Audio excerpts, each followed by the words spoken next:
Dans une société de plus en plus dysfonctionnelle confinant à la dystopie, pour éviter le pire, un constat, un combat. Aujourd'hui, en partenariat avec la revue Disruption, notre émission d'actualité hebdomadaire, La Revue Libre.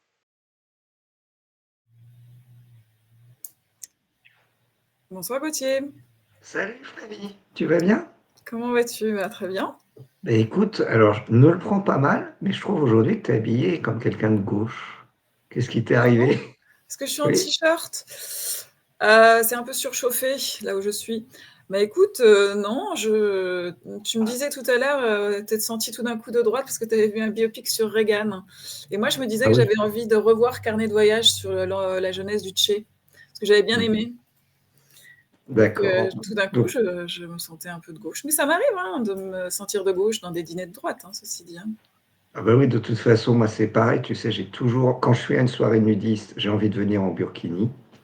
C'est toujours pareil, c'est l'esprit de Oui, contradiction. voilà, mais je suis souvent la gauchiste de service. Et Et alors, il y a vraiment qui s'y comprend pour une droitarde. C'est bah oui, compliqué. mais c'est pareil chez moi, c'est pareil, il y a qui ici comprend pour un gauchiste.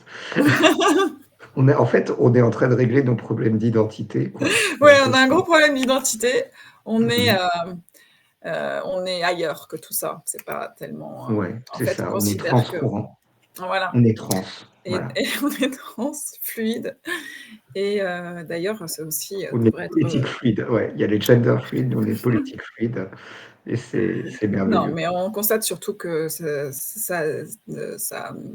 mène à beaucoup de malentendus de parler de droite et de gauche, puisque d'ailleurs on va parler du libéralisme là dans quelques secondes. Et déjà sur ce sujet, c'est déjà très confus. Donc être de droite, a priori, c'est être libéral, mais c'est pas toujours le cas. Moi je dirais que c'est de gauche d'être libéral. Voilà, Alors, normalement, voilà, originellement, être là libéral, je c'est voilà, direct, voilà, parce que, voilà. bon, faut se rappeler, la droite et la gauche, Le ça a été débat est créé lancé. sous la Révolution française, est-ce qu'on donne le droit de veto? La droite, elle se disait, il y a le mur, on va freiner, mais on va Mhm. continuer quand même dans le mur, et la gauche, elle disait, il y a le mur, on accélère, et on donne pas le droit de veto à Louis XVI. Donc bon, en Euh, fait, ouais. mais bon, on va pas, on va Ah y non, revenir. mais sur Ah, la question économique, alors là, la question se posait pas encore à ce moment-là. La question économique, elle brouille énormément les cartes. Mm. et pas que la question économique, également la question sexuelle. Et on va y venir. Tu vas Là, me là, tu vois, raconter. je fais le teasing pour que les auditeurs restent. Alors, on va commencer par aborder la question de la social-démocratie. Puis après, on va parler de la dette et on va lier ça à la question du libéralisme en Argentine. Mm. J'attends de voir ça avec impatience. Puis après, on va un petit peu s'intéresser au Proche-Orient, alors qu'on a fêté l'anniversaire, le triste anniversaire du 7 octobre. Puis on va se poser la question de ces nouvelles personnes de la tech qui votent républicaine, qu'est-ce qui leur prend? Républicain. Mhm. Avant de nous parler du cas Hugo Prévost de LFI, et ensuite de la mort de Michel Blanc. Et nous tenons à préciser que Michel Noir, lui, homme politique qui a quitté précipitamment la scène suite à quelques soupçons en matière de probité, lui est toujours vivant, pour rassurer les auditeurs. Voilà, voilà. Alors, la Alors, social-démocratie. tiens, je te laisse commencer sur la social-démocratie, parce que bon, Ah, ben la je suis sûre sociale. que l'historien que tu es sera plus précis que moi. Moi, je pourrais juste Ouais, alors, souffler un soupir de fait quoi, oui, ben, de lassitude. c'était une certaine Chemin qui a fait un éditorial dans Le Monde pour expliquer qu'on avait toujours besoin de la social-démocratie. Alors, la question à se poser, c'est qui? Mais manifestement, Et voilà. c'est-elle vraiment, qu'est-ce qu'elle veut dire par là? Parce que c'est une Oui, phrase et puis en plus, facile. alors moi, ce qui me fait toujours cringe, c'est qu'elle dit mouvement qui est né dans les pays nordiques dans les années 30. Et quand on dit ça, il faut se rappeler que dans les années 30, la Suède, qui était montrée comme le modèle de la social-démocratie, Mhm. pratiquait également l'eugénisme et Oui. que l'eugénisme était lié à la social-démocratie à l'époque. Donc, moi, quand on me donne le modèle suédois des années 30, ça me fait toujours un petit peu peur. Voilà. Alors, globalement, l'idée de la social-démocratie, c'est d'arriver au socialisme sans la révolution. c'est un petit peu dans le contexte de l'URSS, de la révolution communiste. En fait, il y a beaucoup de gens socialistes qui ne veulent pas sauter dans le train de la révolution communiste parce que notamment, ça reviendrait à obéir à Lénine. Et ces gens-là préfèrent rester autonomes.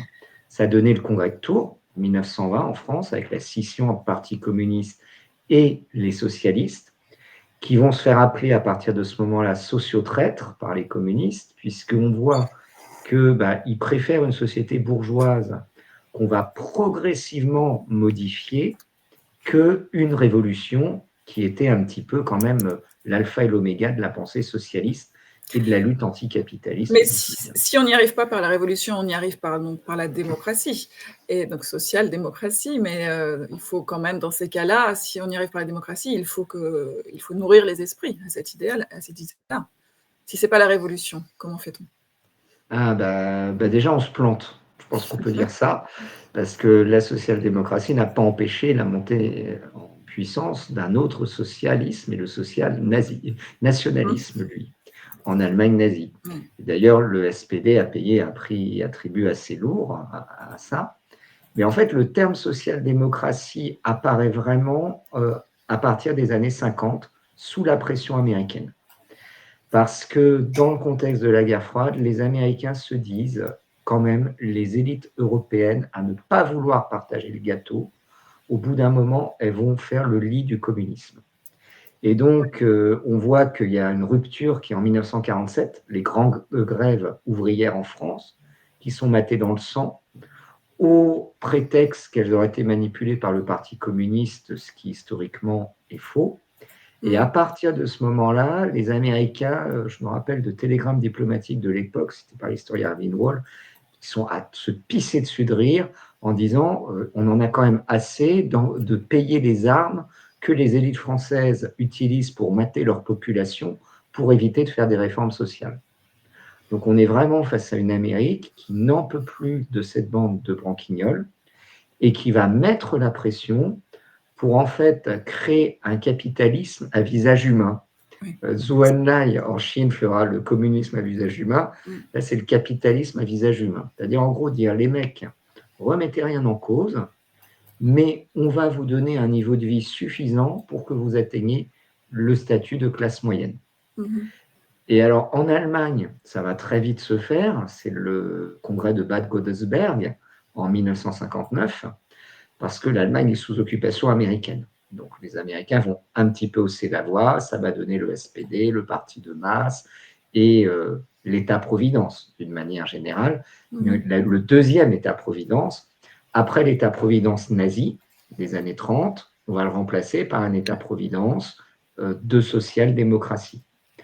En France, on ne va pas aller aussi loin pour une raison simple, c'est que les Américains sont quand même moins influents, que les élites, qu'on est face à un pays aussi plus rural, et que globalement, c'est le programme commun de la résistance de 1944 qui a posé les bases, mais là encore, ce n'est pas les social-démocrates, c'est les communistes et les gaullistes. Le social-démocrate de l'époque, c'est Jules Mock, qui portait bien son nom, qui est le grand chef d'orchestre de la répression de 1947.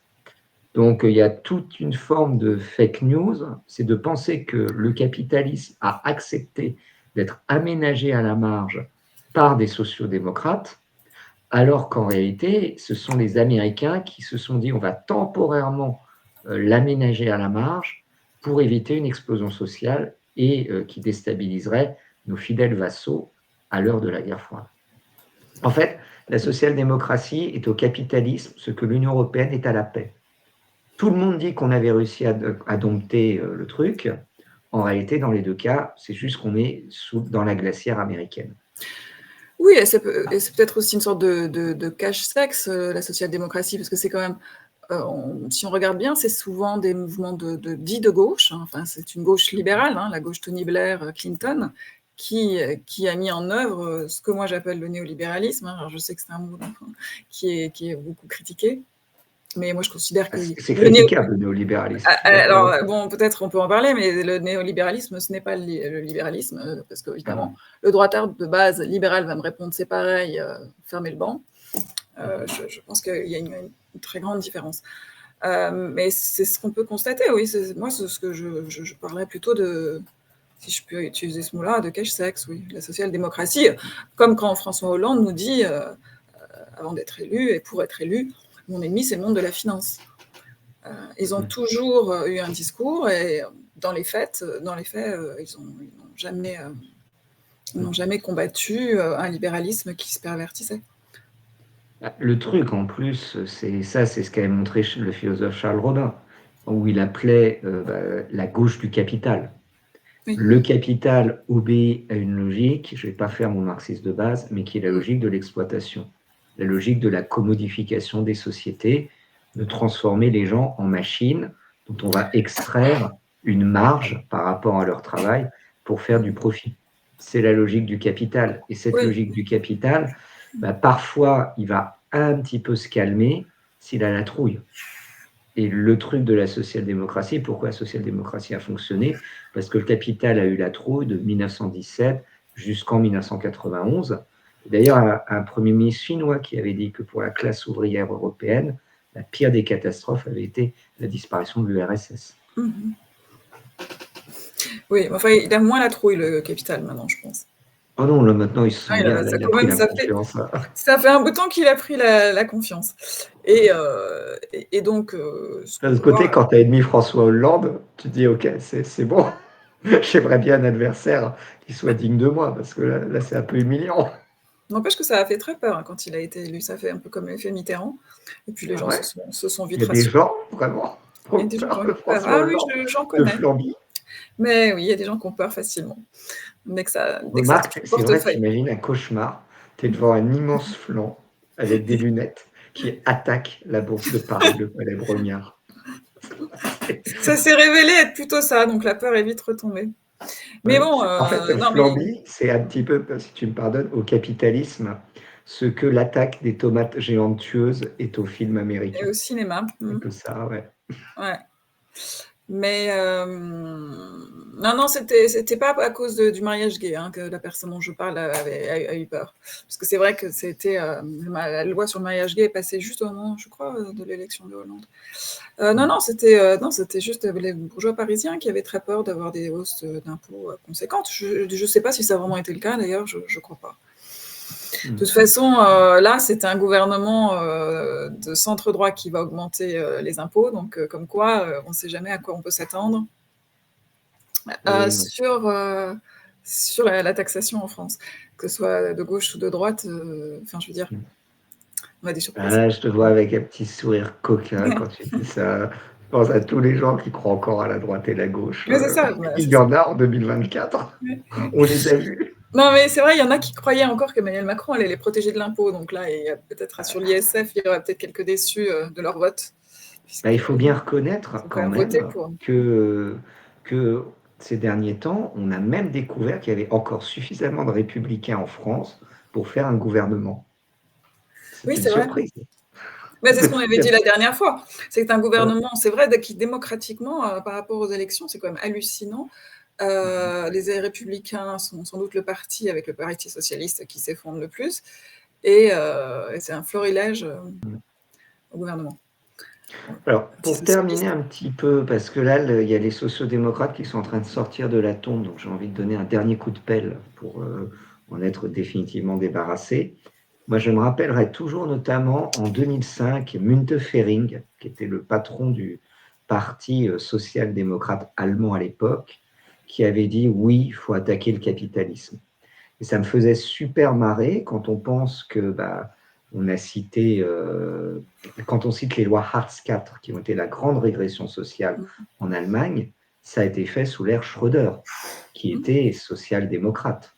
Les grandes privatisations en France, de télécom, etc., ça a été fait chez Jospin, etc., etc. Mais je trouve qu'il y a un truc en France qui est assez étonnant, c'est que la social-démocratie n'a jamais réussi à s'affirmer en tant que telle. Toujours eu. Non, puisqu'elle est, en fait, elle a une identité très trouble. En fait, elle est ce qu'elle. Je m'exprime mal. Ce qu'elle ne pas. Elle paraît être ce qu'elle n'est pas, ou l'inverse. Je sais pas comment dire. En réalité, c'est le moment de l'entrée dans la globalisation, c'est les années 80-90. Et là, c'est là où le libéralisme prend un autre tour dans un contexte global. Le libéralisme, c'est plus du tout la même chose, puisque il est au-dessus des frontières et au-dessus des territoires et des nations. Et donc puis surtout là, ça n'a pas du tout les mêmes conséquences. surtout qu'il perd un truc, je pense, il perd son surmoi. Parce Oui, que, mine de rien, la social-démocratie peut dire qu'il y a un côté encore du surmoi du bourgeois qui a honte de oui, ce qu'il est. Il faut se rappeler notamment absolument. qu'en Allemagne, le lit de la social-démocratie, ça a été la déchristianisation. Ce qu'on a Mm. vu aussi en France avec la Bretagne, qui est devenue une terre social-démocrate, quand l'Église s'est effondrée. Il y a un petit peu un côté, c'est le bourgeois, enfin le rejeton de bourgeois qui a honte de Mm. ce qu'il est et Mm. qui va, pas confesse maintenant, il va mettre un bulletin de gauche pour dire non, mais les pauvres, c'est quand même pas good vibe. Oui, mais d'une gauche qui Euh, n'est pas la gauche, donc c'est très très cool en fait. Mais et aujourd'hui, c'est un peu la même chose pour Macron. Enfin, Macron, c'est quand même il s'est passé à droite quand même. C'était ouais, mais au je pense départ qu'en un fait, vote de gauche, de centre-gauche, qui est passé au centre-droit. Macron, je pense que c'est l'absence de surmoi. C'est Oui. que maintenant, on se dit, parce que encore dans les années 80-90, la social-démocratie, c'était cette idée de mettre une rustine aux sociétés abîmées par le capitalisme. Mhm. Maintenant, et on peut se rappeler du rapport Terra Nova, qui avait eu lieu, je crois, c'était début 2007, qu'il avait été publié début des années 2000, où en gros, on avait dit, bon, ben maintenant, on va y aller franco avec la social-démocratie, mais on va plus s'intéresser au capital, on va s'intéresser aux nouvelles minorités, C'est ça. femmes, gays, Mhm. minorités étrangères, Mhm. pour avoir un nouveau réservoir de voix. Ouais. Et dans cette logique, ils se sont effondrés, parce que et Ils le sont passés à truc, c'est LFI aussi. qu'ils sont passés à LFI, mais quand on Radicalisés. voit la dernière sortie de Mélenchon, où il a dit, de toute façon, on cible les minorités, les autres, ça ne sert à rien d'aller les voir, on Mhm. voit que Mélenchon est un social-démocrate. Au départ, mais qui s'est radicalisé. Alors ça, c'est encore une autre histoire. Mais c'est vrai que les sociodémocrates ont perdu les voix des minorités et de... Mm. Oui, ça n'a pas duré très très longtemps en fait, ça, finalement. En fait, le truc aussi avec les sociodémocrates, quand on prend quelqu'un comme Glucksmann, on voit que les minorités l'accusent, rien qu'à cause de son nom, eh bien, d'être un soutien d'Israël, Mhm. même si lui, il a une position plus nuancée et tout. Donc, il y a aussi quelque chose à voir avec la social-démocratie, c'est que socialement et culturellement, ils sont en porte-à-faux vis-à-vis de tous ces électorats nouveaux qui Ah oui, cherchent non, mais ça, à c'est encore... draguer. Oui, alors ça, on arrive aujourd'hui à une époque très particulière, hein, qui en fait, ça monte depuis à peu près 10 ans. C'est vrai que là, maintenant, sur le cas Israël-Palestine, ça devient une cacophonie totale en France. Mais De toute façon, on a toujours été quand même dans l'ambiguïté, dans le sens où on soutenait aussi beaucoup le monde arabe. Je crois Chirac était quand même plus... il je me avait une trompe pas, il me position semble, équilibrée. ouais, voilà. Et en même temps, on a un rapport historique culturel européen à Israël. Mais là, il n'y a plus beaucoup de juifs en France et il y a de plus en plus de musulmans. Donc évidemment, là, il y a un silence radio qui déplaît beaucoup à Israël. Enfin, je crois que même Macron a fait une sortie assez récemment. Oui, il s'est clashé avec Netanyahou Mm. sur cette question-là. Mais Donc, sur on quelle question voit, exactement? C'était sur la question de l'arrêt des livraisons d'armes de la France, oui, ah oui, oui. il serait Oui, temps. enfin, Hein. c'est-à-dire que même si enfin, je dis pas que je ne juge pas le fait qu'il faille arrêter ou pas arrêter, c'est pas ça, c'est la façon dont il s'y prend. C'est toujours pareil. C'est jamais très heureux.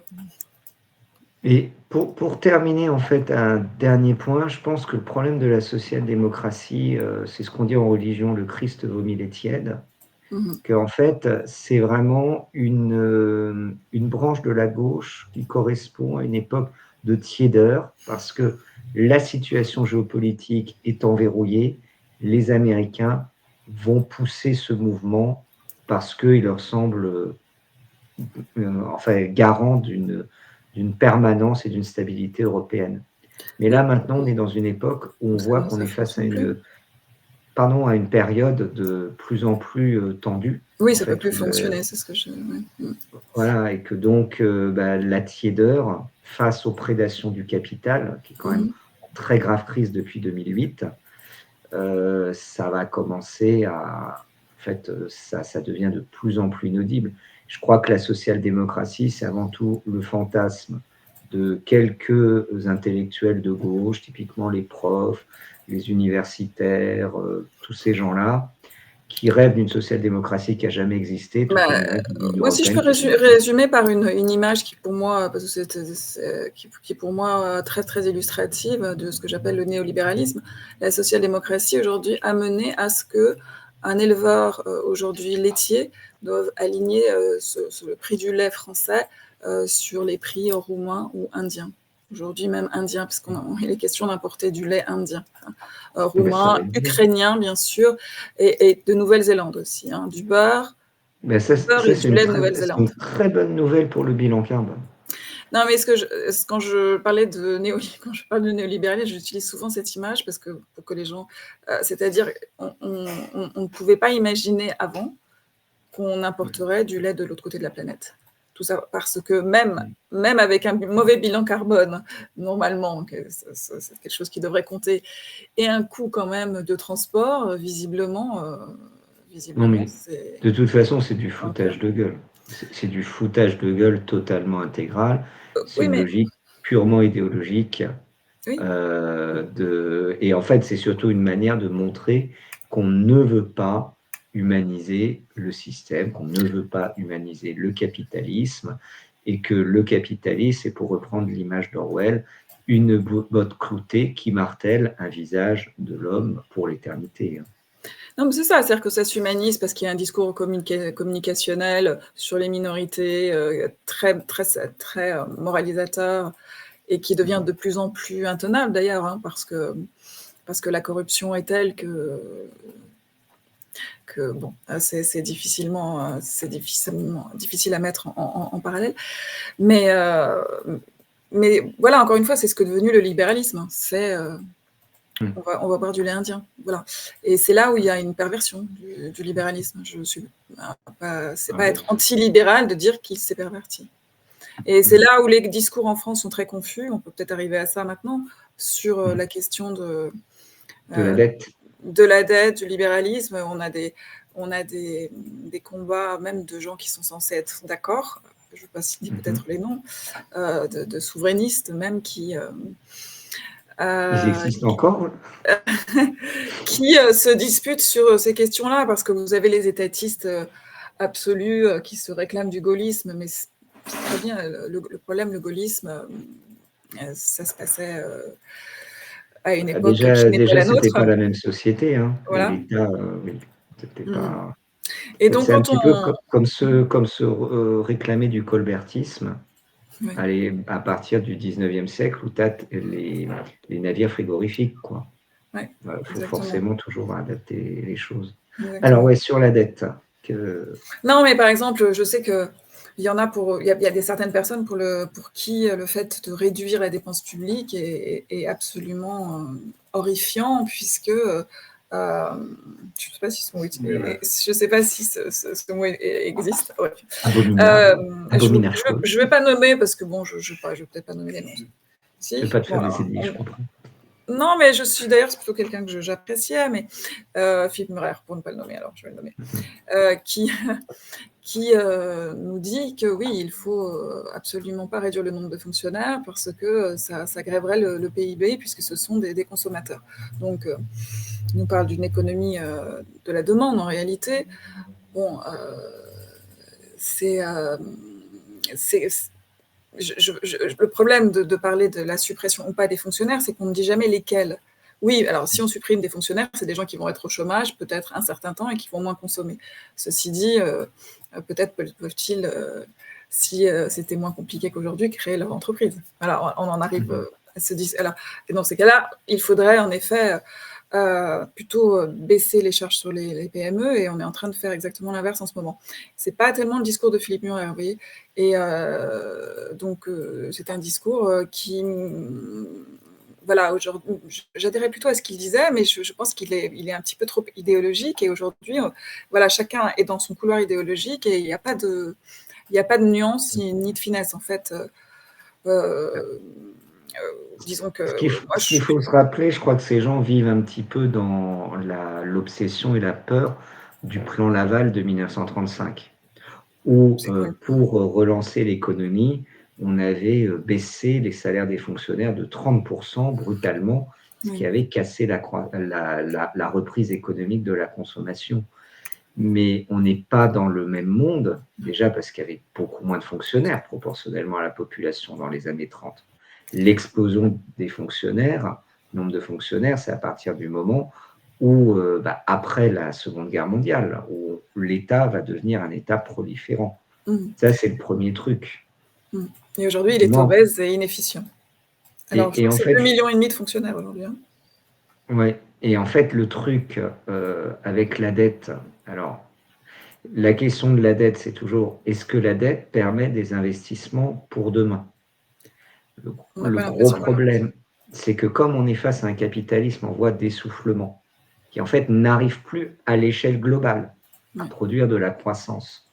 Il y avait un livre, End of Growth, qui est sorti déjà il y a 10 ans, qui dit que l'idée de croissance est en train de mourir, parce qu'en fait, on est arrivé à un niveau de développement où la croissance devient même néfaste, en fait, pour la planète, bien sûr, mais aussi pour la société. Je ne suis pas sûr que les zones de grande croissance que sont les métropoles soient des zones où il fasse si bon vivre. Puis on ne peut pas appeler une croissance, un pays en croissance, un pays qui a 4 000 milliards de dettes et 55 milliards de charges d'intérêt sur la dette.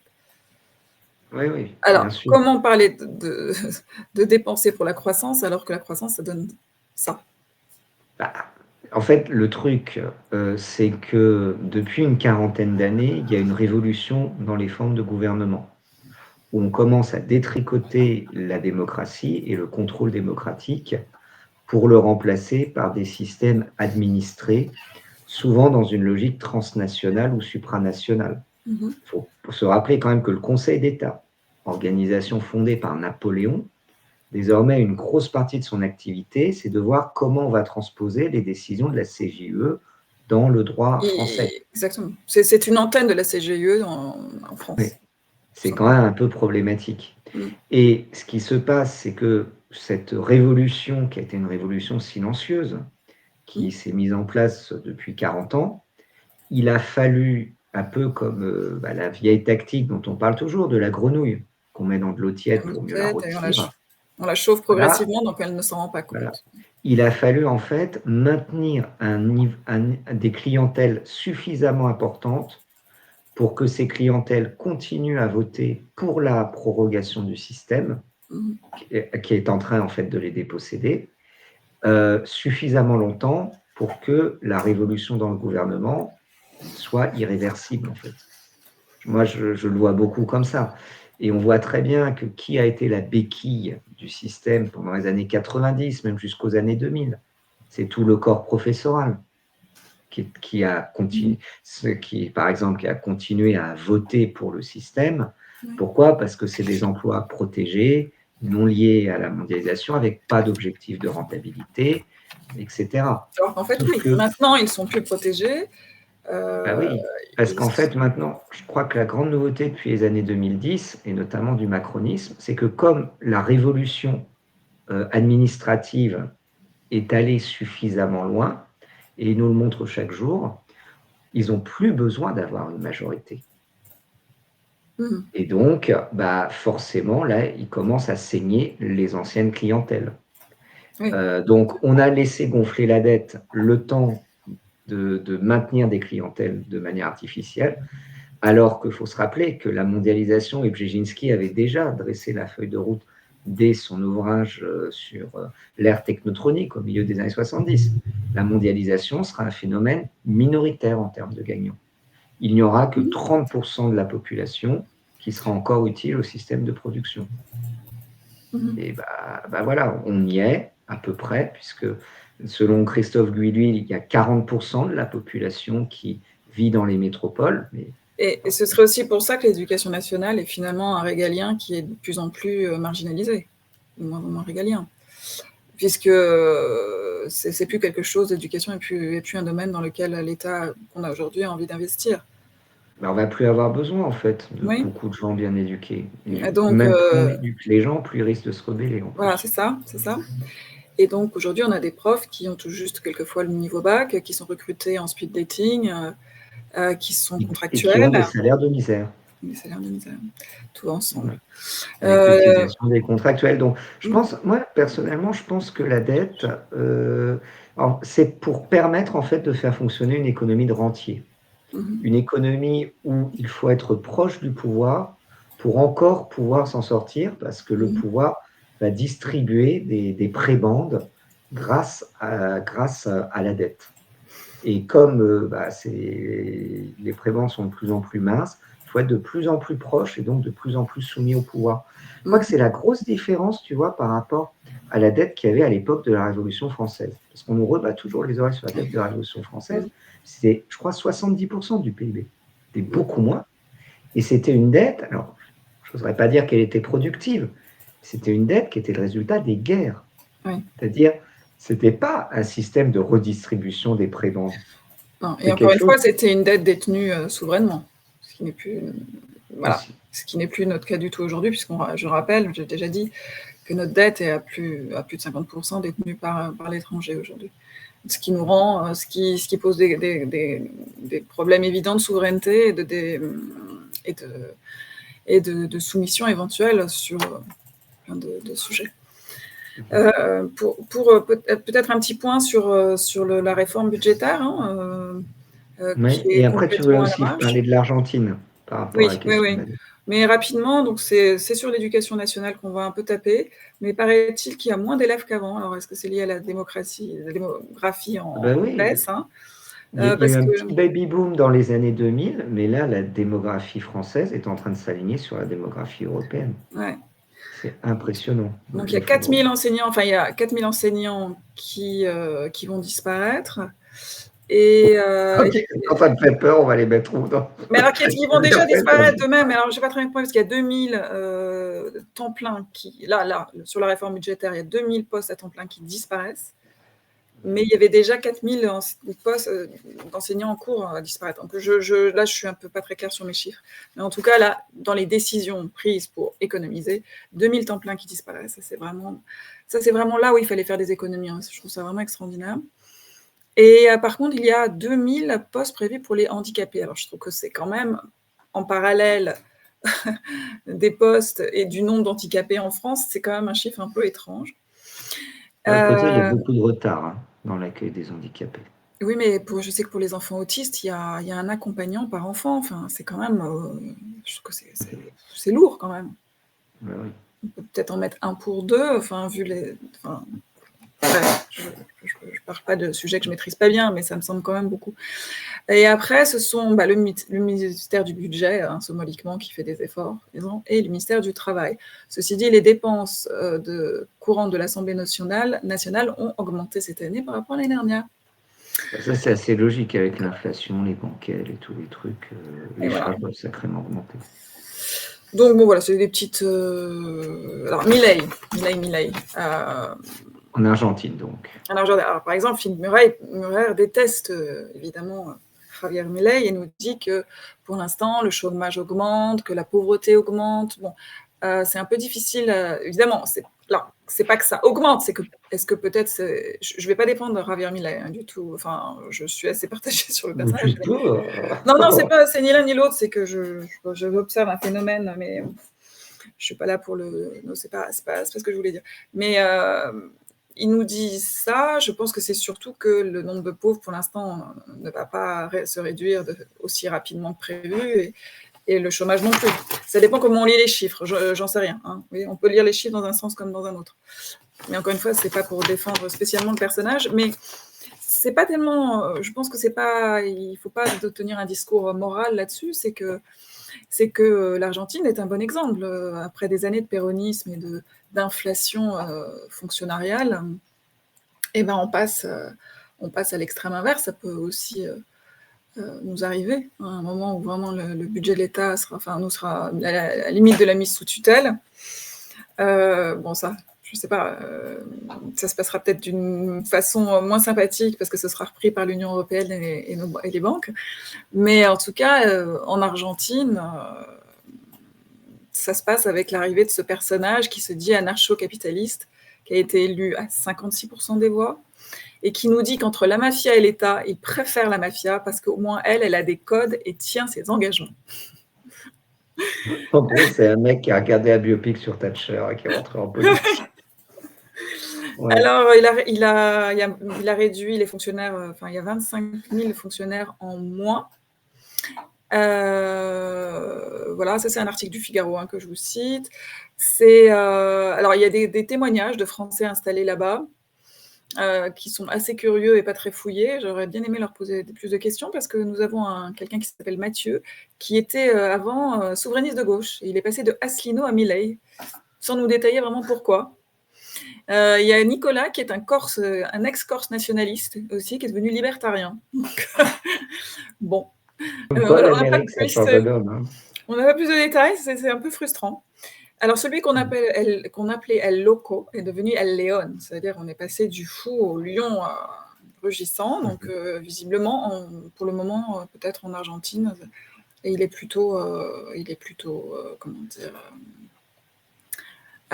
pour l'instant, ces réformes sont plutôt appréciées. Après, je rajouterai quelque chose. Peut-être je te laisse la parole un petit peu. Après, il y a aussi toujours quelque chose à voir. L'Argentine avait déjà connu une grave crise en 2001. Et c'est quand même, alors j'espère qu'il y a des Argentins qui nous écoutent n'en prendront pas ombrage, mais c'est un pays un petit peu périphérique dans le système capitaliste. Et donc, c'est souvent les périphériques qu'on va pouvoir saigner. Là, quand on parle de la France, comme de l'Allemagne, etc., c'est des pays qui sont extrêmement importants dans l'agencement capitaliste global. Donc, j'ai du mal à imaginer une mise sous tutelle de la France comme on a fait une mise sous tutelle du Mexique, une mise de la Grèce, de la Grèce, etc. Parce que alors là-dessus, peut-être que je m'illusionne, mais je pense que la France pèse encore trop dans le système capitaliste mondial pour connaître ce genre de déboire. On va faire un petit peu comme l'Italie, quoi. Et trop au sein de l'Union européenne aussi. Mais c'est vrai que la mauvaise gestion est telle que certains conspires pourraient se demander si ce n'est pas le but ultime. Parce qu'être mauvais à ce point-là, c'est quand même difficile à appréhender. Alors c'est vrai que je connais quelques-uns qui se disent le but. Moi, je vois pas. Alors là-dessus, moi, j'ai envie de les défendre. Ils ne sont pas mauvais à ce point-là. Ils savent que la dette a été construite pour ne jamais être remboursable. C'est ça, c'est une dette qui ne peut pas être remboursée. Oui, mais les intérêts le sont, par contre. Donc, de toute façon, les intérêts le sont, mais la dette ne le sera jamais. Ce n'est pas possible. Et ils l'ont construite comme ça. À partir de là, la dette a permis d'éviter l'explosion de la société française, qui sinon aurait explosé en fait dès le milieu des années 80. On a mis plein de soupapes de sécurité. Mais oui, mais justement, c'est ça, enfin, excuse-moi de t'interrompre, mais c'est ça le problème. C'est que justement, la dette permet de masquer un système qui marche avec des pilotis pourris mais c'est pour ça que je trouve des palais qui sont fondés sur des pilotis pourris. Donc, c'est pour ça qu'ils ne sont pas si mauvais que ça. Parce qu'en fait, ils ont réussi à mettre la poussière sous le tapis pendant 40 ans sans que ça leur explose à la gueule. Moi, je trouve quand même que c'est pas... Non, ça dépend ce qu'on appelle être mauvais ou pas. Oui, c'est-à-dire si on est court-termiste, oui, en effet, ils sont bons. Ils sont court-termistes, ils sont au fil de l'eau, après moi le déluge, et petit à petit, pendant ce temps-là, donc je crois pas qu'il y a une volonté maligne, c'est juste une logique de survie d'une caste politique qui bénéficie de la situation actuelle et de la dette pour avoir des rentes. Voilà, c'est tout. Enfin, moi, je le vois comme ça. Oui, alors revenons à l'Argentine. C'est vrai qu'il ne faut pas oublier que tous ces pays d'Amérique latine sont des pays qui sont comment dire, qui ont les États-Unis comme aigle vautour au-dessus de leur Protecteur. au-dessus d'eux, voilà. Donc, nous dit la régie, c'est vrai que je pense qu'il y a eu aussi un, comment dire, saignement de l'Argentine par les États-Unis au début des années 2000. Mais c'est vrai que bon, le personnage partage les libéraux français. On a un intellectuel libéral qui s'appelle Gaspard Koenig qui le traite de bouffon. En fait, c'est pas étonnant. Gaspard Koenig, je ne sais pas si tu as lu un bouquin de Gaspard Koenig. Non, ben, je ne le souhaite pas à mon pire ennemi, mais dans le genre, il fait notamment le héros, c'est le Chapelier pour Gaspard Koenig. C'est-à-dire le mec, sous la Révolution française, a supprimé les corporations, supprimé les guildes, a permis. Alors, donc, il a une logique, en fait. Et alors, le moment où le Chapelier se fait guillotiner, Gaspard Koenig, il chiale pendant une page, mais c'est hallucinant. Ouais. Bref. Je sais pas, en fait, je connais son discours économique vaguement, qui m'a jamais vraiment très, très convaincu, mais j'ai pas De toute façon, il n'a aucune compétence en économie, je crois, Gaspard Koenig. En tout cas, il prétend en avoir. Oui, quand je parlais des États-Unis tout à l'heure, je veux préciser que quand je pense États-Unis, c'est évidemment les fonds, tout ce qu'on peut appeler fonds vautours, etc. C'est pas le gouvernement lui-même, c'est le privé. Et puis notre Nicolas Bouzou national qui lui dit que Milei finalement plaît pas mal aux intellectuels, évidemment ceux qui sont proches de l'école de Chicago, de l'école de Vienne, mais Bouzou le trouve pas assez libéral socialement, il est trop conservateur, ça le dérange un peu, et puis il est un peu violent, parce que les gens comme Nicolas Bouzou aiment bien une droite libérale un petit peu plus calme, qui s'inscrit dans le cercle de la raison. Mais là, justement, le fameux cercle de la raison. Ouais, voilà. Mais justement, je trouve intéressant cette nouvelle droite un petit peu vocale, un petit peu violente, un petit peu vulgaire, parce qu'elle est un peu elle est assez populiste, justement. Elle s'éloigne pas mal du cercle de la raison, tu crois pas? Bah, de toute façon, le truc, moi, je ne sais pas trop ce que c'est le cercle de la raison. Parce que je me rappelle ce que disait Norman Palma, un communiste nicaraguayen qui, malheureusement, nous a quittés, disait que penser, c'était aller contre son idée spontanée, l'idée qu'on aurait naturellement. Donc, en économie, en politique, si on utilise sa raison, on va forcément briser le cercle, puisqu'on va inventer des choses nouvelles. On va puiser dans les réservoirs de l'imagination. La raison pour eux, c'est leur raison qui ne bouge pas, qui ne Oui, c'est ça, c'est leur raison. En fait, c'est leur pensée qui tourne en boucle, qui est la même, qui tourne en boucle depuis 40 ans, qui est en gros le marché, mais le marché avec un bouquet de fleurs. C'est ça. C'était ce que Jean Fourassier nommait la dictature douce du capital. En fait, c'est des gens qui sont pour une dictature, mais une dictature pas avec des flics qui vous attendent à la sortie. Il n'y a pas de bruit de bottes. C'est pour ça qu'on met beaucoup plus de temps aussi à s'en rendre compte. Ouais, c'est plus pernicieux, je trouve ça plus... Enfin, non, on va pas comparer au bruit de bottes, mais les bruits de bottes, vous voyez, enfin, tu vois, ça dure une guerre, ça dure quelques années, enfin, ça dure 10 ans. Nous, ça fait 30-40 ans que ça dure. Oui, ça fait 30-40 ans, le temps commence à devenir un peu long. C'est vrai. Voilà. Bon, bah écoute, malheureusement, on en reparlera sans doute. On passe au sujet d'après, le Proche-Orient. Le Proche-Orient, on va peut-être passer rapidement, puis on va passer au... On a encore pas mal de sujets à traiter. Oui, on a principalement 2. Je vais être obligée de boire un peu, c'est pas très chic à l'écran. Je te laisse peut-être commencer. Sur le Proche-Orient, donc on voit que le Liban est emporté dans la spirale de la guerre. Israël annonce que le Hezbollah est une organisation désormais sans chef. La situation on voit que la guerre n'est pas prête de s'arrêter, globalement. J'ai lu aussi que des frappes avaient éclaté dans le centre de Beyrouth. Donc là, on n'est plus dans les territoires du Hezbollah qui sont au sud du Liban, donc à la frontière israélienne, ou au sud de Beyrouth. On est carrément au centre, dans les quartiers résidentiels. Avec donc des frappes de revanche de l'Iran et Israël qui a promis à l'Iran une riposte surprenante et absolument terrible. Oui, les frappes sur Beyrouth viennent d'Israël, évidemment. Je me rappelle quand même, il y a maintenant une dizaine d'années, quand j'évoquais devant des élèves le scénario d'une guerre. Et alors là, tout le monde me regardait encore, on était vers 2013, 2014, comme si j'étais fou. Comment des guerres pourraient-elles avoir lieu? Et notamment, j'avais évoqué la question de l'Iran. Bah, on voit 10 ans plus tard qu'on a quand même un arc de guerre qui est en train de se dessiner, de l'Ukraine jusqu'au Moyen-Orient. Oui. C'est assez impressionnant, on n'aurait pas imaginé ça il y a 10 ans. Non, non, en effet. C'est vrai que c'est intéressant que tu parles de cet arc, parce que peu de gens font le rapprochement entre ces deux guerres. Ah bah, faut se rappeler là-dessus qu'on vit dans un monde dominé par les anglo-saxons, et que les anglo-saxons ont comme bible de géopolitique Mackinder, un géographe anglais du début du XXe siècle, qui avait développé l'idée de faire un cordon sanitaire autour des puissances terrestres, ce qu'il appelait le Heartland, et qui pour lui allait de l'Allemagne jusqu'à Vladivostok. Et les 3 verrous que Mackinder avait identifiés pour justement bloquer ces puissances terrestres et permettre à la thalassocratie, la puissance maritime anglo-saxonne, de dominer, c'était l'Ukraine, l'Afghanistan et le Moyen-Orient, Syrie notamment. Bon, bah, voilà, bah, c'est fait. Bah, on y est dans l'arc de guerre. Alors, on voit, ce qui est intéressant, c'est que l'avant-poste afghan a été perdu. 2020. Et, oui. Et, 2020, non, 2021, 2022, oui, novembre 2020.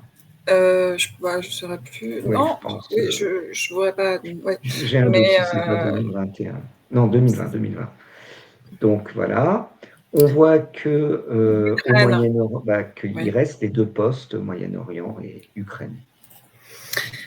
Il semble être en passe d'être perdu quand même aussi. Oui, l'Ukraine en tout cas. Après le Moyen-Orient, ça risque de durer. Ouais. Avec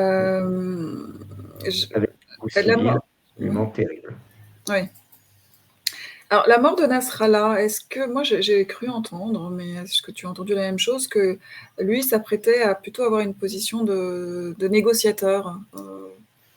Est-ce que Alors, ça, je ne saurais pas te le dire. Je ne saurais pas te le dire. C'est justement c'est une position peut-être pour cette raison-là qu'il aurait été éventuellement. C'est souvent quelque chose qu'on dit beaucoup au Moyen-Orient sur le Liban, notamment par rapport à la guerre civile libanaise. Le chef du Hezbollah, je précise. Oui. Enfin, l'ex-chef. L'ex-chef, oui. Puisque maintenant il nous a quittés. Eh bien, c'est souvent ce qu'on dit, ce qu'on entend beaucoup au Moyen-Orient, y compris sur la guerre civile libanaise des années 80, que ce pays qui était un laboratoire de la coexistence entre les différentes religions, qui est une vraie mosaïque religieuse, avec des chiites, des druzes, des sunnites, enfin des maronites chrétiens, etc., qu'il y a vraiment eu une volonté des puissances régionales qu'il explose en plein vol, pour ne pas donner justement un exemple de coexistence pacifique. Bah, c'est vrai qu'entre la Syrie et l'Iran et Israël, le Liban se fait attaquer de toutes parts. Et c'est vrai que c'est un pays qui a vécu une courte vie, mais qui était ce qu'on appelait la Suisse du Moyen-Orient, enfin, qui, pendant sa courte vie, a été un Eldorado je ne sais pas une bonne expression, Eldorado, mais qui a été un pays qui a été très, très aimé de ses habitants et qui, je pense, le verront toujours comme un paradis perdu. Et de l'étranger. Alors, écoute, on avance, et tu voulais évoquer les gens de la tech qui votent républicain. Je voulais juste peut-être, oui, avant de ça, terminer sur les BRICS. Moi, j'ai entendu Caroline Galacteros qui disait juste un petit truc intéressant. Enfin, elle en dit, je dis plusieurs choses intéressantes, mais que les BRICS, comparés à l'Union européenne, où il faut suivre le guide suprême, les BRICS acceptent de ne pas être toujours d'accord géopolitiquement, mais quand même de former une sorte de conglomérat pour s'opposer on va dire, éventuellement à l'Occident, mais sans suivre un chemin commun, ce qui les rend plus adaptables. Là, par exemple, il y a eu un rapprochement de l'Arabie saoudite avec Israël. Maintenant, l'Arabie saoudite aussi tente un rapprochement avec l'Iran, ce qui permet beaucoup plus de souplesse géopolitique, peut-être. En fait, déjà, le terme BRICS est une invention occidentale. Oui. C'est des cabinets d'analyse qui ont... Il y avait des PIGS, donc c'était Portugal, Italie, Grèce, Espagne. C'était les pays qu'il fallait saigner à blanc parce qu'ils Ouais. n'étaient pas C'est aptes à quand rester même dans la zone euro. un Et il y a les acronyme. BRICS. Ils aiment beaucoup les acronymes, ces braves gens. Mais en fait, les BRICS, c'est un peu l'exemple d'une prophétie autoréalisatrice. C'est-à-dire que l'Occident a eu ce fantasme, et au bout d'un moment, le déclencheur, je crois que ça a été la crise de 2008, où ils ont commencé à se dire qu'ils voulaient chercher la sortie le plus rapidement possible, ils se sont mis à collaborer entre eux. Mais après, objectivement, je crois qu'on peut admirer l'Occident qui a réussi à faire, par exemple, par sa politique stupide, un rapprochement entre la Russie et la Chine. Alors que ces deux pays, il faut rappeler quand même que la Russie a colonisé énormément de terres chinoises. Donc, c'est deux pays qui sont faits pour être en opposition. Oui, c'est vrai. Nous, à cause de notre politique, on leur a foutu tellement la trouille qu'ils se sont dit on va peut-être resserrer les liens parce que les autres en face sont des Tu tarés. dis que la Russie a colonisé des terres chinoises, c'est pas plutôt dans l'autre sens aussi? La Chine, il y a des villes chinoises qui s'installent sur le territoire russe aussi. Alors ça, c'est maintenant, mais c'est un juste retour de boomerang. Parce que oui, au 19e siècle, il y a des terres qui étaient de l'autre côté du fleuve Amour qui ont été colonisées par la Russie. Alors, la régie dit il ne faut pas exagérer, c'est de la Mandchourie extérieure, c'est pas grand-chose. Ouais, d'accord, 2-3 millions de prolos, dit-il. Mais il faut se rappeler quand même que l'Asie centrale, c'est une terre vide de tout et pleine de rien. Donc, il y avait cette idée, je pense que les Chinois aimeraient bien pousser, ont toujours eu dans l'idée d'aller pousser un petit peu plus loin. Donc, on a une très, très grosse rivalité à ce niveau-là. Je n'ose même pas parler de la rivalité entre l'Inde et la Chine. Donc, ce terme de BRICS renvoie surtout, c'est la coalition de la peur par rapport comment dire, à cet Occident qui leur apparaît comme menaçant. Oui. Je pensais juste, je voulais juste rajouter quelque chose de rapidement avant de toucher au dernier sujet. Pendant ce temps-là, on note que la régie est pro-russe. Il tient à préciser. La régie nous envoie plein de messages. Plein de messages pour dire que je raconte des conneries et que les Chinois ont vendu ces terres à la Russie. On voit la russophilie de la régie. Évidemment, nous ne pouvons que condamner.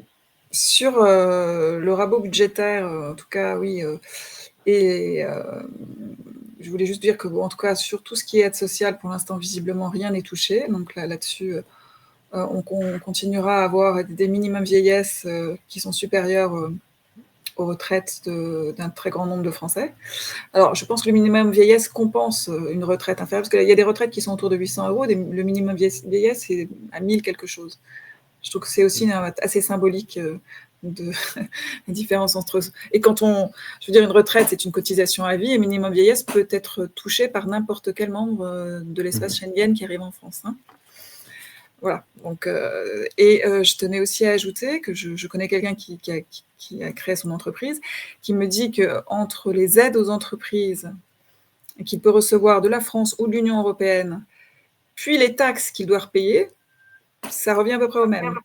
Mais ça lui prend au moins une journée d'administratif hebdomadaire pour remplir les demandes d'aide et payer les impôts. C'est-à-dire que tout ça est équivalent pour lui à 0. C'est là où on voit quand même qu'on est face à un système qui tient les gens par la rente et par l'humiliation systématique. Quand tu es chef d'entreprise, ce que tu as envie, c'est de créer, c'est d'innover, c'est pas de remplir des papiers. Voilà. Et que c'est un système plus de domination politique, en fait, qu'un système économique.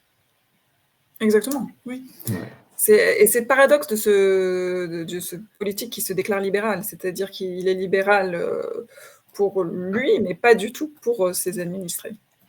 Non, mais il se déclare libéral. De toute façon, il n'est pas non plus libéral pour lui, parce que le libéralisme authentique du 19e siècle, ça repose sur la frugalité. Un libéral du 19e siècle, c'est un bourgeois qui va passer sa vie à bosser pour accumuler du capital et à s'enrichir. Père de famille. Oui, voilà. Ça. Maintenant, il y a combien des gens qui font ces politiques qui sont des pères de famille? Je ne vise personne, bien sûr.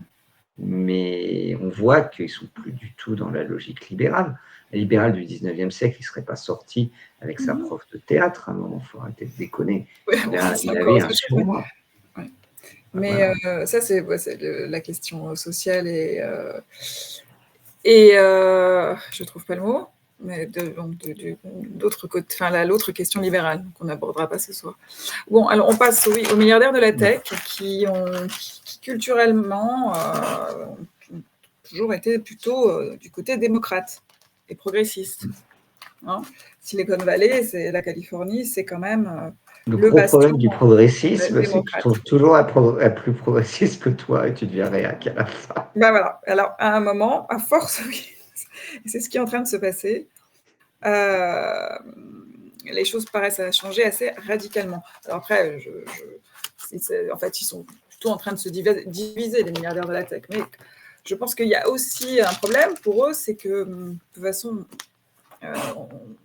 ils ont l'air de changer idéologiquement, mais je pense qu'il y a un élément très important qui est celui de la régulation, de tentatives de régulation de l'administration Biden. Hein, et qui ne qui plaît pas du tout à ces milliardaires et qui font peut-être quelquefois le choix de Trump, moins pour des convictions politiques que pour le choix de garder leur portefeuille dans le même état que ces dernières années. Mais c'est un portrait donc, qui est fait par Télérama, donc autant vous dire que c'est plutôt à charge. Sur évidemment, donc ça commence par Elon Musk. Je suis sûr qu'ils vont adorer le biopic sur Trump, Télérama. Ils vont mettre 5 Ah étoiles. oui, certainement. Celui-là, il a l'air. J'ai vu la bande-annonce, ça a l'air. Ah oui, ça a l'air gratiné. Qu'est-ce que nous dit la régie? Le déplacement de l'axe politique vers la gauche fait passer à droite des gens du centre-gauche. Oui, d'accord. Bah oui. Oui, bien sûr. Pour l'instant, c'est le centre-gauche qui passe à droite. De toute façon, quelqu'un qui est à gauche à 18 ans, il garde les mêmes politiques. À 75 ans, il est à droite. Ah oui, c'est vrai. C'est mathématique. Ouais, ça c'est toujours comme ça. Il faut se rappeler quand même quelles étaient les positions, par exemple, je sais pas, du Parti socialiste, on va dire, dans les années 60. On voit que désormais, c'est des politiques souvent qui seraient marquées à droite. Et les politiques du RPR des années 90, et aujourd'hui, seraient marquées Le Pen. Enfin, politique sur l'immigration, par exemple. Mais c'est vrai que ça me fait toujours penser à Lucchini qui disait, on lui demandait s'il était de droite et de gauche, et qui avait répondu, s'il était de droite ou de gauche, pardon, et qui avait répondu, le matin, je suis en forme, j'ai plein de projets, je me sens... je suis généreux, je suis à gauche, mais le soir, je suis fatiguée, je me couche de droite.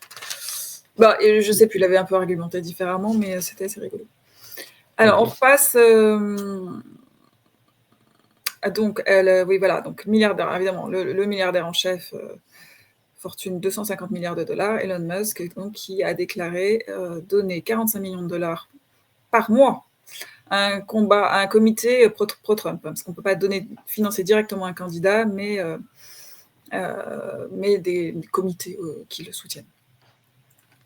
Voilà, alors évidemment, l'article parle de tous ceux qui ont envie de prendre un train fantôme avec Donald Trump pour un second tour, Donald Trump, que les 2 heures de débat entre Donald Trump et Elon Musk s'apparentent on parle de logorée, enfin oui, les mots sont assez choisis.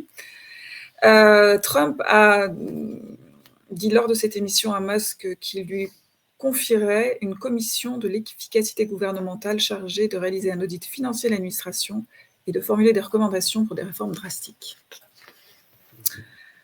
Voilà, on est sur une réforme, voilà, on parlait de l'administration tout à l'heure. Alors, je ne sais pas si les États-Unis ont le même problème que chez nous, mais en tout cas, ce sont en effet globalement des libertariens qui sont hostiles à toute organisation collective, qui adhèrent un peu au culte du génie. C'est très Ayn Rand, cette auteure américaine d'origine russe qui a écrit La source vive, Fountainhead. Tu connais? Tu as lu le livre? Non, je n'ai pas lu, La vie est trop courte. Mais ouais, voilà, c'est un gros machin, je ne l'ai pas lu. Mais il y a un film, ceci dit, qui est pas mal, avec Gary Cooper, qui est peut-être c'est plus rapide, ça dure 1h30. Je vais jeter un coup d'œil sur ça. Voilà, alors là-dessus, donc nous avons alors avec Elon Musk ceux qui se déclarent pour voter pour Trump. On a Peter Thiel, qui est celui qui a fait avancer J.D. Vance, qui l'a fait monter et qui l'a proposé à Trump comme vice-président. Alors Peter Thiel est à la tête d'une fortune de près de 10 milliards de dollars et président de fonds d'investissement. Après, on a Marc Andreessen, qui est aussi fondateur de fonds de capital risque. Et lui, il proclame sa haine de l'éthique et son obsession pour une humanité productive. 2 milliards de dollars. Notre ennemi, c'est la décélération, la décroissance, la dépopulation. Le souhait nihiliste à gauche, parmi nos élites, de voir moins de gens, moins d'énergie, plus de souffrance et de mort. Voilà leur analyse. Sinon, le bras droit de Elon Musk, David Sachs. Il a intérêt, sinon lui, il est viré. Voilà. Imagine tes bras droits d'Elon Musk et tu dis non, moi je vais voter Kamala Harris, parce que j'aime son rire. Et le dernier dont ils font un portrait, c'est quelqu'un qui s'appelle Curtis Yarvin, qu'il nomme l'idéologue. Il est programmateur informatique. Sa fortune est inconnue. Et alors, il a déclaré, si les Américains veulent changer de gouvernement, ils devront surmonter leur phobie des dictateurs. Alors, on l'appelle l'idéologue, ou il s'appelle lui-même, je ne sais pas, l'idéologue des Lumières sombres, qui est un mouvement ouvertement antidémocratique et réactionnaire. Pourtant, il a un look très Steve Jobs, hein. Des cheveux longs, des petites lunettes. Je pense que la Silicon Valley a depuis longtemps un problème avec la démocratie. Hein. Mais alors, lui était invité dans une émission de Tucker Carlson, justement, sur Fox News, afin de distiller quand même sa haine de la démocratie parlementaire. Donc ça va assez loin. Ouais, ça c'est. Faut jamais oublier que la Californie, c'est là où est né le management, c'est-à-dire l'idée de gérer une société comme on gère des choses, et que la démocratie est quand même, pour toutes ces personnes qui ont une très haute opinion d'eux-mêmes, ils sont un petit peu dans le trip Platon, quoi. C'est-à-dire faire le philosophe roi. Oui, c'est-à-dire, ce qui est intéressant aussi, c'est qu'ils disent, oui, voilà, ils sont imprégnés du monde de la science-fiction aussi, par aussi le millénarisme, la science-fiction, et avec une espèce de fascination, en effet, pour les mondes monarchiques qu'on peut avoir dans la science-fiction. Star Wars, par exemple. Donc, c'est quand même des gamins qui ont été un peu biberonnés à ça. Donc, c'est vrai que la démocratie parlementaire, peut-être qu'il est pas bon. De toute façon, la démocratie parlementaire, ça n'a jamais tellement fait rêver grand monde. Il n'y a pas eu de mouvement de masse pour la démocratie parlementaire. La glorieuse révolution en Angleterre, qui est quand même la révolution qui a instauré un parlement, c'était avant tout une lutte de pouvoir entre la gentry et le roi. Ce n'était pas un truc très très populaire. D'ailleurs, dès que le Parlement arrive au pouvoir, ça a été la dictature de Cromwell. En France, la démocratie parlementaire, les gens n'en voulaient pas vraiment. La preuve, ils étaient pour une convention qui était une seule chambre, etc. La démocratie parlementaire est une invention surtout de la Restauration à ce niveau-là. Donc là encore, contre le mouvement démocratique, avec tous les guillemets qu'on peut mettre, qui a eu lieu pendant la période 1792-1794. C'est la quand les Européens de l'Est se sont révoltés contre le communisme, ce n'était pas la démocratie parlementaire qu'ils voulaient, c'était la démocratie tout court.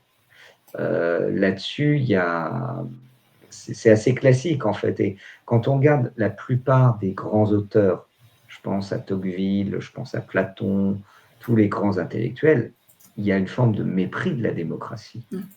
Donc c'est assez logique que ces industriels de la tech soient un petit peu dans ce fantasme-là. Du mépris du peuple, en fait. Ou mépris pour la démocratie, non ?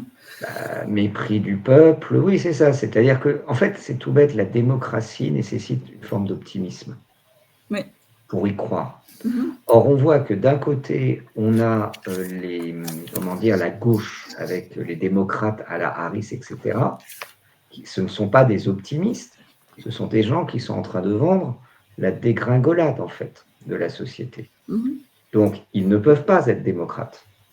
Ils font semblant de l'être dans les paroles, mais en réalité, on voit qu'on est face à des gens qui veulent un serrage de vis pour gérer la décroissance. Mais c'est Et la ça qui décroissance est dans tous les gênant domaines. dans ces articles-là, c'est qu'ils sont persuadés que la démocratie est du côté des démocrates, bon, ils s'appellent démocrates, Oui. hein, et que là, il s'agit d'un coup d'État de technologie qui va menacer la charpente de nos démocraties, des élections libres et d'État de droit. Et si je peux terminer, en fait, les républicains sont eux aussi pessimistes. Oui. En fait, ils ne croient pas réellement à la démocratie non plus, pour les raisons que tu viens d'exposer. Donc, qui croit encore à la démocratie? En fait, les deux, Nico, je à la suis d'accord avec toi, les deux occidentale? n'y croient pas pour des raisons différentes. Oui, parce que globalement, la démocratie repose sur un contrat tout simple. C'est pas le contrat social à la Rousseau quand il a fumé de l'herbe et qui dit que tous les jours on se lève pour aimer l'État. En fait, la démocratie, le contrat social de base qui fait fonctionner la démocratie, c'est de dire mes enfants vivront mieux que moi. C'est quelque chose que personne n'y croit depuis 40 ans. Oui, mais ce mouvement qui serait antidémocratique est aussi une réaction justement à ce qui est devenu antidémocratique dans la social-démocratie, si on peut l'appeler comme ça, enfin en tout cas ce qui correspond pour nous à la social-démocratie, et de l'hypocrisie en fait des démocrates qui se vendent comme des démocrates alors qu'ils ne le sont pas. Même si enfin, ils se présentent à l'élection et que des gens votent pour eux, mais Après, moi je suis très team Sloterdijk. Tu sais, c'est le philosophe allemand qui a dit qu'à l'heure actuelle, la démocratie est un régime de pseudonymes. En fait, c'est un régime qui masque les 4 réalités qui sont la phobocratie, gouvernement par la peur, la fiscocratie, gouvernement par la dette et les impôts, la mobocratie, gouvernement par les mouvements de foule qu'on manipule, et le dernier, c'est l'oligarchie, c'est-à-dire des dynasties qui gèrent cela en coulisses. Je crois que c'est ça la démocratie à l'heure actuelle. Oui, c'est-à-dire rien de démocratique. Elle est basée essentiellement, pour préciser ce que je disais, dire des démocrates sont pas pour la démocratie, c'est un peu aller rapidement, mais on voit bien qu'ils gèrent l'élection par la communication pure, qu'il n'y a rien absolument de réel derrière leurs propos. Et que c'est le consensus justement néolibéral dont je parlais tout à l'heure, qui est ou social-démocrate, si on veut, qui leur importe, rien de plus. On clôt ce sujet? Oui, non, je vais justement pour conclure dire que c'est assez intéressant parce que nous disent, si la majorité des 800 000 travailleurs sont toujours plutôt au vote démocrate, la quinzaine de noms qui font la pluie et le beau temps dans la région sont traversés, selon lui, alors lui, je ne sais pas, oui, l'auteur de le Télérama. sociologue, oui, enfin un sociologue qui est cité du CNRS. Voilà, on ne le citera pas par respect pour ça. Voilà. Donc il y a une droite assez dure, mais qui fuit le capitalisme des grands bourgeois de la côte Est.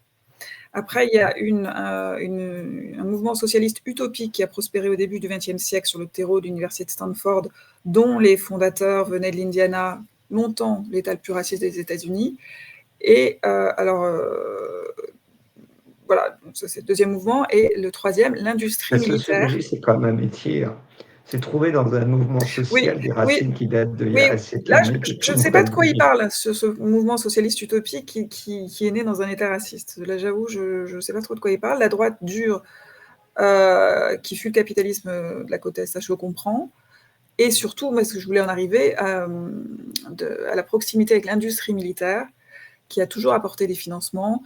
Et les militaires sont des fachos. Alors, le sociologue nous dit que cela dessine une généalogie de l'homme blanc réactionnaire et élitiste.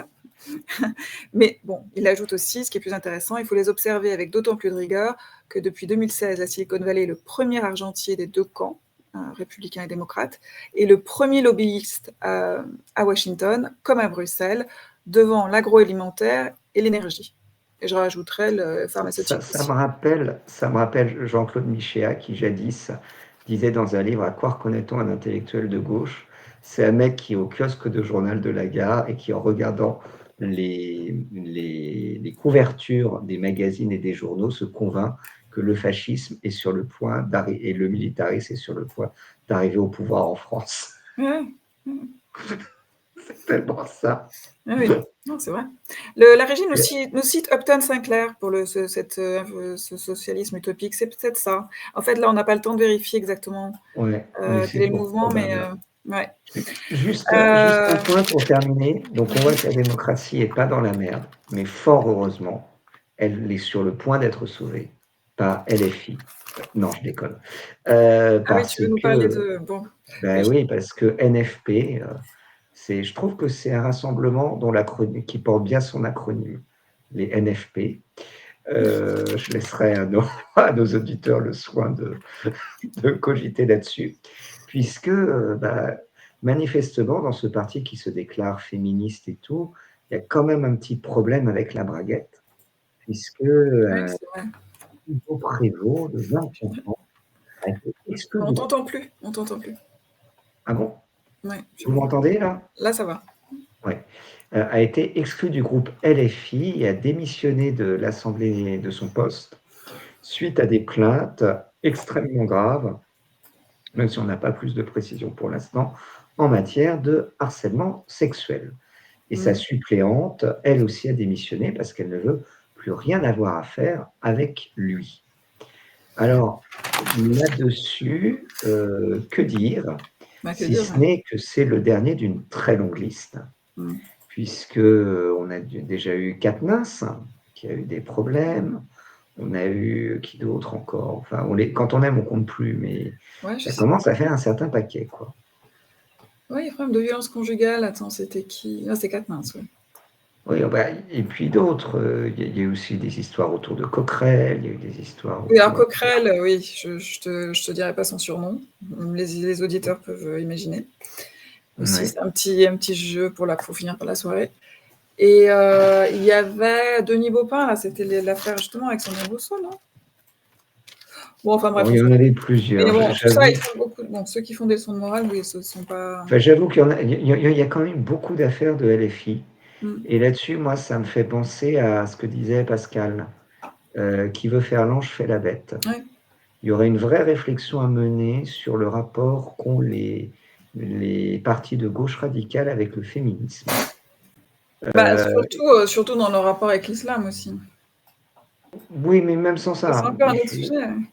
ouais, mais là-dessus, moi, tu sais, c'est toujours ce qu'on dit, que les puritains Mmh. sont des gens qui, en réalité, masquent le fait qu'ils sont des obsédés sexuels et qui voient Mmh. le sexe Oui, oui, oui, bien partout et sûr. qu'ils ont un discours, au contraire, complètement, de remise en cause du sexe. Un peu comme les antiracistes, sont des gens qui, en fait, sont obsédés par la question de la race, Ouais, c'est vrai. mais qui souvent ne se le reconnaissent pas. Bah, je crois qu'il y a un petit peu ça en ce moment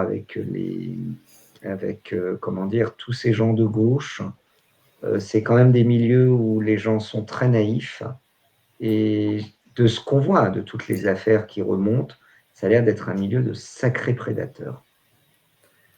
Non, je suis un peu déconcentrée parce que la régie se fout de moi, donc pardon. Ah bon?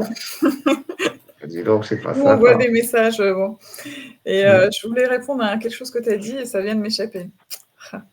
Ouais, bah, Oui, enfin sur la pureté en tout pour cas. Oui, oui, sur continuer, la moi, pureté, je sur le je trouve quand même que manifestement, c'est des affaires que les gens connaissent. mmh. Et alors, ça pose 2 questions. Soit c'est un moyen de faire des purges, c'est-à-dire que globalement, quand quelqu'un dérange, on va lui coller un dossier de harcèlement sexuel aux fesses. C'est une possibilité. Mmh. Soit c'est qu'il y a vraiment une hypocrisie dans tous ces discours féministes en réalité et que Bah, de toute les façon, gens les ce qu'on pratiquent sans les découvre, connaître. c'est qu'il y a beaucoup d'hypocrisie. Moi, je connais des gens de gauche qui faisaient des leçons d'antiracisme, mais qui après nous parlent de la fiancée d'un tel, qui est iranienne, n'est-ce pas? Donc pas arabe, hein, parce que les Perses sont des Indo-européens, n'oublions pas. Pourquoi? Pourquoi je lui ai demandé pourquoi a-t-il besoin de spécifier cela? Mmh. Parce que et souvent beaucoup de ces gens-là qui tout d'un coup font Des sortent coming out. oui, ils font des coming out sans même s'en rendre compte, qui sont Mmh. assez extraordinaires. J'ai même quelque chose de bien pire en tête, mais je vais pas oser là. D'accord, bah, Mais d'une non, homme non, mais là-dessus, je crois qu'il y a un vrai problème. entre la gauche et les femmes. J'avoue, j'ai du mal Euh, à saisir pourquoi, mais qu'il y a un peu ce côté alors, il y a beaucoup de militantes naïves aussi, peut-être, dans ces milieux, mais j'ai l'impression qu'il y a vraiment beaucoup de prédateurs. T'as l'impression plus qu'à droite. Alors, je sais pas, à droite, il y a peut-être moins de militantes naïves quand même. Parce qu'il ne faut pas oublier qu'on est depuis MeToo, c'est Ah une oui, des c'est grandes d'accord, je peux conséquences de MeToo, c'est qu'il y a un vrai clivage dans la génération Z entre les femmes et les hommes. Les femmes n'ont jamais été aussi progressistes et donc dans le sillage de la gauche, là où les hommes n'ont jamais été aussi conservateurs. Donc je crois qu'il y a beaucoup de femmes qui se jettent un peu dans les bras, si j'ose dire, de la gauche, avec tous ces discours sur le patriarcat, qui serait en fait un patriarcat de droite, quoi. Oui, mais alors tu remarqueras que oui, c'est un discours qui est quand même très peu personnel à chaque fois, hein, qui est très. Mais les femmes ont souvent une position en fait plutôt conforme à l'esprit du temps en réalité. Elles étaient conservatrices avant et maintenant elles sont progressistes, mais parce que c'est l'esprit du temps. Donc finalement, elles ont une forme de conformisme. Voilà. Après, pourquoi je crois que c'est la régie me dit c'est la gauche qui voulait pas donner le droit de vote aux femmes Oui, bien sûr. entre les deux Ah guerres. oui, oui, il y avait même la gauche, même Georges Mandel, bon, alors qui n'était pas vraiment classé à gauche, avait tenté dans l'entre-deux-guerres de donner le droit de vote aux femmes. C'est la gauche qui s'était opposée pour ne pas justement favoriser le cléricalisme. Mais voilà, le conservatisme. Ouais. Justement, oui, parce que je me souviens que justement, c'est à cause de ce fait-là, du conservatisme des femmes de l'époque, on leur avait pas donné le droit de vote tout de Mais suite. après, là-dessus, tout le monde a une mémoire de poisson rouge. Qui se rappelle que c'est le parti républicain qui a aboli l'esclavage, par exemple, et que désormais, 90% des Noirs votent démocrate aux États-Unis. Donc là-dessus, les gens ont la mémoire courte. Mais vraiment, moi je trouve qu'il serait temps de faire un examen de conscience de LFI sur la toxicité par rapport aux femmes, nombreux de ces cadres. Parce qu'au bout d'un moment, moi je suis désolé, on avait évoqué. On t'entend plus. Ah, pardon, là on m'entend à nouveau ? Oui. Ouais. On avait évoqué il y a quelque temps, dans le cadre du développeur français Ubisoft, une toxicité, une culture toxique, voire une culture du viol, du fait des nombreuses blagues salaces qu'enduraient les employés d'Ubisoft. Bon. Là, on voit quand même un parti où il y a beaucoup de cadres qui semblent avoir été un problème. Moi, je crois qu'il faudrait faire un audit de la France insoumise, de la place des femmes. Est-ce qu'il n'y a pas une vraie culture de la toxicité à l'encontre des femmes dans la France insoumise ? J'essaie de... oui, en fait, là, je n'ai pas vraiment d'opinion là-dessus. Je sais quand même que Sophia Chikirou a un rôle très important dans l'ombre, un petit peu dans l'ombre auprès de Jean-Luc Mélenchon. Mais là encore, parce qu'elle est la compagne de Mélenchon. Oui. C'est un peu bizarre, une femme qui a un rôle dans l'ombre. Par exemple, chez Zemmour, pour voir une crèmerie de droite, j'ai plutôt l'impression que Zemmour a un rôle parce qu'il est le mari de Sarah Knafo. Disons qu'elle est plus jeune, voilà, c'est aussi peut-être pour ça. Elle est peut-être plus intelligente. Je sais pas, mais elle est plus jeune, plus vendable. Je sais j'ai vu des images, elle a participé à un meeting de Trump aux États-Unis. Donc c'est elle qu'on envoie en effet. Je sais pas trop, quoi répondre à ça. Moi, je pense que c'est un peu, je sais pas qui sont les.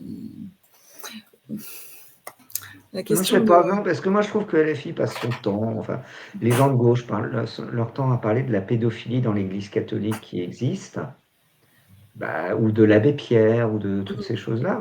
Moi concrètement, l'abbé Pierre ne fera plus de mal à grand monde.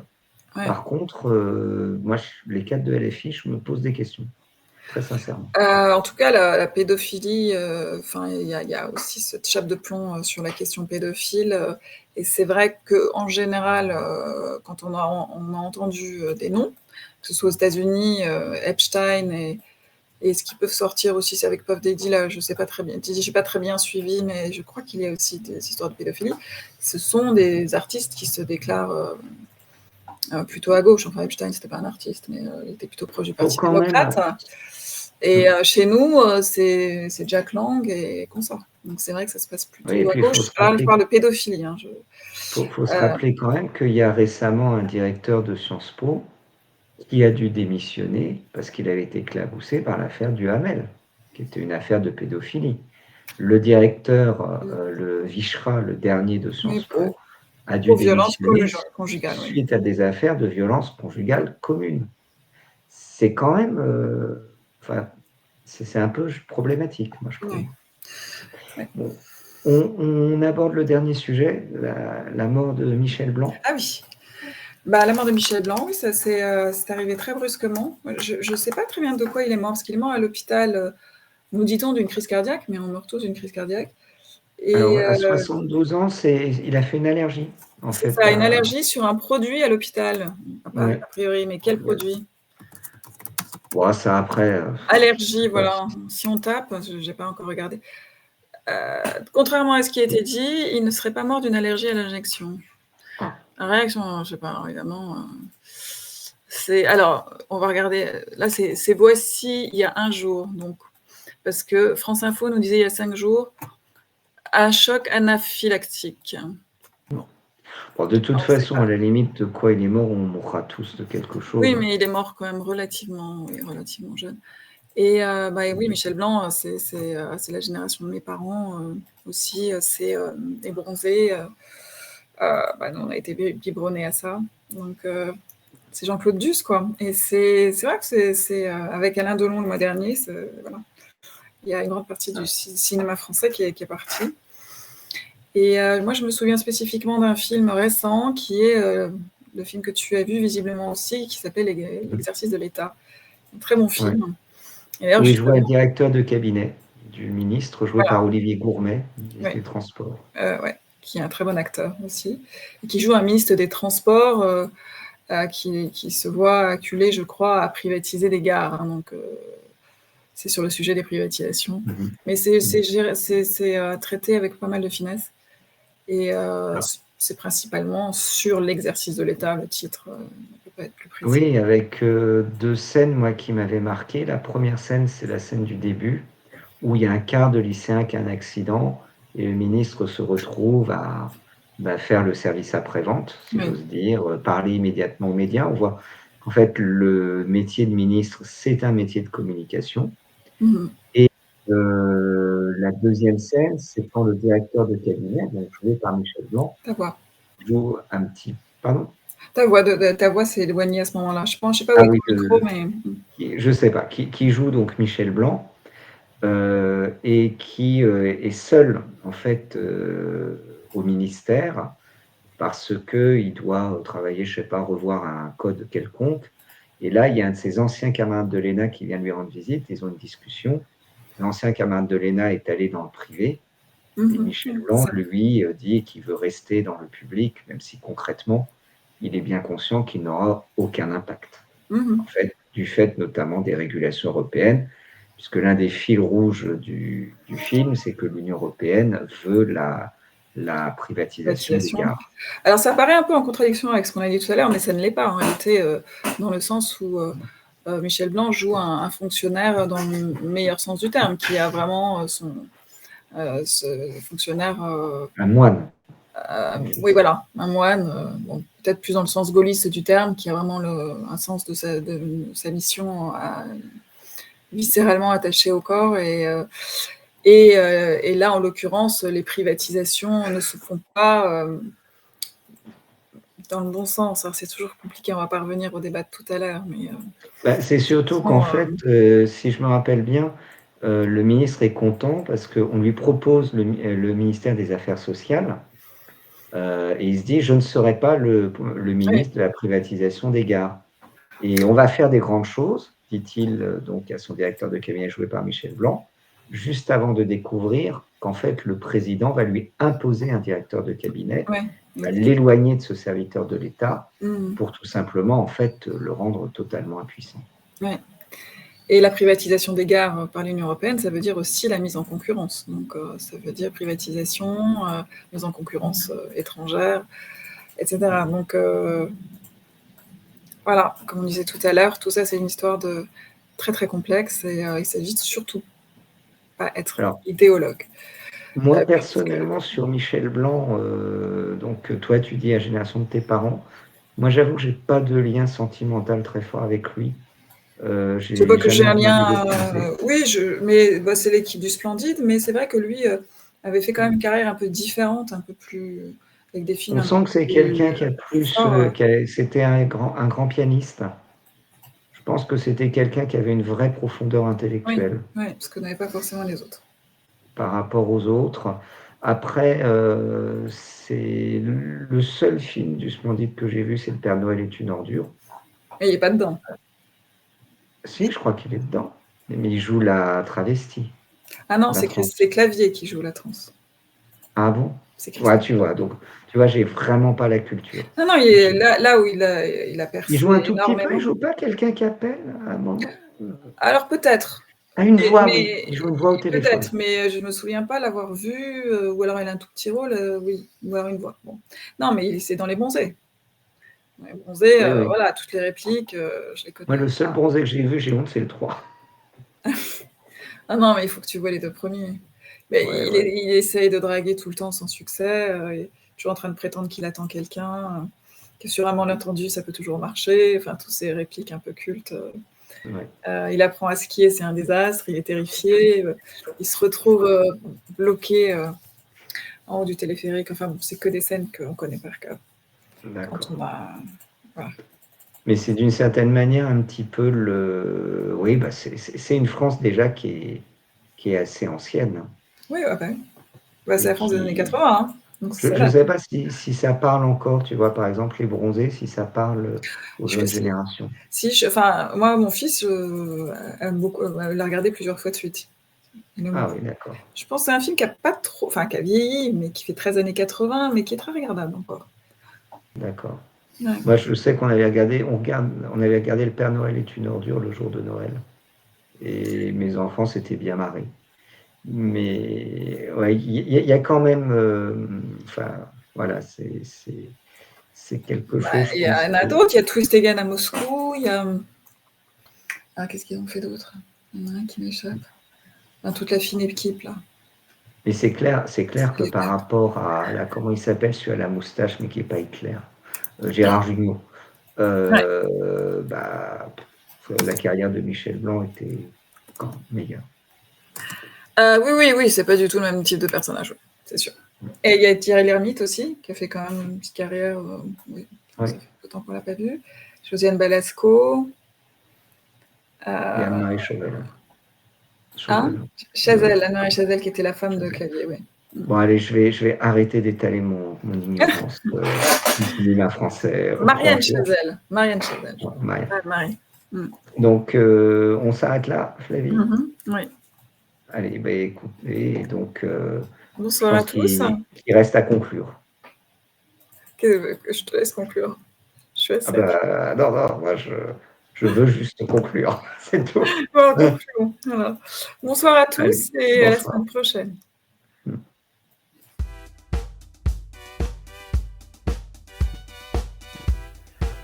Dans la société des dysphoriques contemporaines, il faut garder son esprit critique, soutenir la zone libre, s'abonner à ses réseaux et partager.